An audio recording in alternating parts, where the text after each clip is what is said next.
ফের আবাস যোজনায় দুর্নীতির অভিযোগ, বাসন্তীতে আবাসের টাকা আত্মসাতের অভিযোগ, কাটমানি নেবার অভিযোগ তৃণমূল নেতার নামে, ভয় দেখিয়ে 40,000 টাকা নেয় তৃণমূলের নেতা শাহজাহান। বিচার চেয়ে বাসন্তী থানার দ্বারস্থ হয়েছেন বয়স্ক বৃদ্ধ। ফের আবাস যোজনায় দুর্নীতির অভিযোগ, বাসন্তীতে সেখানে আবাসের টাকা নাকি আত্মসাৎ করা হয়েছে এমনটাই অভিযোগ করা হয়। কাটমানি নেবার অভিযোগ তৃণমূলের নেতার নামে।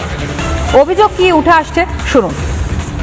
থানায় এসেছিলাম, আমার ওই ঘরের 30,000 টাকা নিয়েছে। প্রথম কিস্তি 60,000 টাকা ঢুকেছিল। সায়ন সর্দার দলবল নিয়ে, আমাদের গ্রামের মেম্বার দলবল নিয়ে গিয়ে চাপ দিয়ে আমার কাছে 30,000 টাকা দাবি করেছিল। তো আমি ভয়ে ভয়ে 30,000 টাকা দিয়েছি।